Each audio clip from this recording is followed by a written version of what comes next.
बीती रात उत्तराखंड में जो कुछ हुआ उसने शासन प्रशासन की नींद उड़ा दी। बड़ी संख्या में निहंग सिखों का उत्तराखंड में हंगामा, वो भी देर रात, बताता है कि ये प्लानिंग पहले से ही चल रही थी, जिसके बारे में लोकल इंटेलिजेंस को खबर तक नहीं थी। निहंग सिखों का इतनी तादाद में उत्तराखंड में जबरन घुसना बताता है कि वो अपनी तैयारी करके आए थे।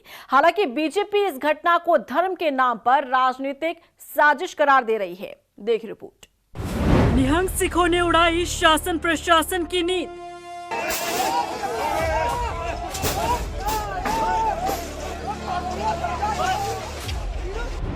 उत्तराखंड में देर रात निहंगों का बवाल। देख सकते हैं इस समय बैरिकेडिंग को तोड़ा जा रहा है। हवा में लहराई तलवार। पुलिस से भिड़े निहंग सिख। लोकल इंटेलिजेंस पर भी उठे सवाल।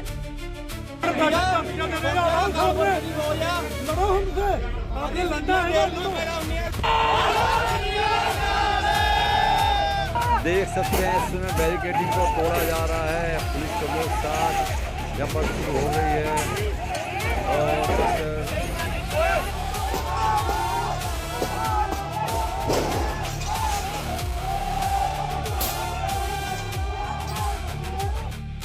ये तस्वीर उन सभी निहंग सिखों की है जिन्होंने जबरन उत्तराखंड में घुसने की कोशिश की।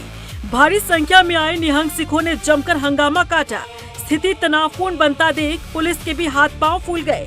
निहंग सिखों को रोकने के लिए पुलिस ने बैरिकेडिंग लगाई, लेकिन निहंग सिखों की तादाद इतनी ज्यादा थी कि वो पुलिस पर ही हावी होते नजर आए। निहंग सिखों ने हवा में तलवार लहराना शुरू कर दिया। तोड़फोड़ की गई, पुलिस के साथ झड़प भी हुई।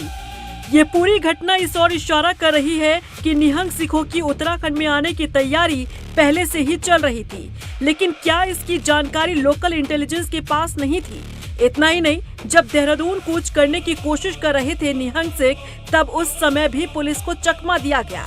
वहीं बीती रात हुई इस घटना को बीजेपी ने राजनीतिक साजिश करार दिया है। बीजेपी प्रवक्ता का कहना है कि धर्म के नाम पर राजनीतिक साजिश रची जा रही है। विषय है कि कानून व्यवस्था पूरी तरह से उत्तराखंड की राजधानी में तो खास करके ध्वस्त है, उत्तराखंड में ही ध्वस्त है। आप देखिए उधम सिंह नगर, नैनीताल, हल्द्वानी, आप कहीं पे भी चले जाइए, क्राइम रेट इतना बढ़ गया। लेकिन जो कर्णप्रयाग में हुआ उसके बाद अगर नगरासू में 4 निहंग चढ़ गए गुरुद्वारे में और उनको उतारने में हमारी सरकार नाकाम रही, हमारा प्रशासन शासन नाकाम रहा, हमारी पुलिस नाकाम रही, तो सवाल तो उठते हैं ना कि आप स्थितियों को नहीं संभाल पा रहे। अब उसके बाद वहां से जब भेजा गया तो टाटा बाय बाय, सब कुछ ऐसा लगा सब चंगा सी हो गया। अब सब चंगा सी का तो भाई पता नहीं मंगा सी हो गया। भाई हम क्या मांगे हम, क्योंकि उसके बाद धमकियां आई, उसके बाद बॉर्डर पे पहुंच गए, पौंटा साहिब, विकास नगर, और फिर पता चला जी देहरादून के अंदर रेस कोर्स तक पहुंच गए। बच्चे डरे हुए हैं और लोग जो है वो रातों को सोए नहीं है कल। और मामला हो रहा था वहां, और मसूरी में लोग पूछ रहे थे मुझे फोन करके कि भाई कहीं कुछ हो तो नहीं जाएगा, क्या करें, क्या करना है। ऐसा लग रहा था जैसे पता नहीं कौन सा माहौल हो गया। अरे हम लोकतंत्र में रहते हैं, किसी को समस्या है, अब उनकी समस्या का समाधान करो। कि सरकार कभी दबाव में नहीं आती और ऐसे हुड़दंगियों के दबाव में तो कभी नहीं आती जो धर्म के नाम पर हमारी इस यात्रा को बदनाम करना चाहते हैं। अगर सरकार दबाव में आती तो उन लोगों को जेल में नहीं डालती जिन्होंने पहले दिन यहाँ पर हुड़दंग करने का काम किया। और क्योंकि ये एक धार्मिक मामला है तो इसलिए सरकार ये देख रही है कि भाई किसी तरीके से शांतिप्रिय तरीके से निपट जाए, क्योंकि हमारी यात्रा भी चल रही है और हेमकुंड साहिब में भी वो लोग जो आ रहे हैं, क्योंकि बाकी श्रद्धालुओं का तो कोई कसूर नहीं है, पर कुछ ऐसे गलत कृत्य करने वाले लोग निहंग के नाम पर, ये निहंग के नाम पर, मैंने कहा कि ये साजिश है बहुत बड़ा।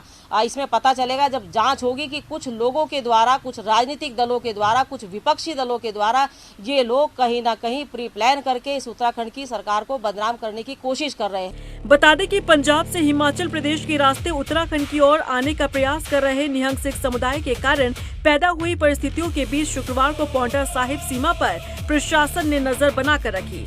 सुरक्षा व्यवस्था को मजबूत करते हुए कानून व्यवस्था बनाए रखने के लिए इंतजाम किए गए। पौंटा साहिब सीमा पर पर्याप्त संख्या में पुलिस और सुरक्षा बल तैनात किए गए।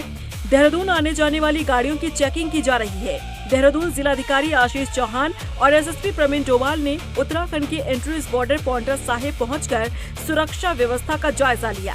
शिष्टमंडल जो गुरुद्वारा है वहाँ पे उनके साथ में नेगोशिएशन करा है निहंग साहिबानों के साथ में, और मैं अब मुझे आशा है कि सकारात्मक समाधान निकलेगा। और कल रात से ही हमारी जो उनसे वार्ता हो रही है बहुत पॉजिटिव तरीके से हो रही है, और उनका जो भी मांग पत्र होगा उस पर जो आवश्यक कार्रवाई की जानी होगी ऑनरेबल सीएम सर या हमारी जो गवर्नमेंट है उनके अकॉर्डिंग, उनके डायरेक्शंस के अकॉर्डिंगली उसमें डिसीजन लिया गया था। कुछ लोगों के द्वारा करीब 15-20 लोगों ने बैरियर तोड़ के प्रवेश करने की कोशिश की थी, उनको बाद में समझा के वापस भेज दिया गया था। आज भी सुबह से हमारी लगातार वार्ता चल रही है। मुझे उम्मीद है कि जितने भी जत्थेदार यहाँ आए हैं उनकी सभी डिमांडों पर हम लोग विचार कर रहे हैं, और वो भी हमारी बातों को समझेंगे। जो सामाजिक सौहार्द है उसे बनाए रखने में हमारा सहयोग।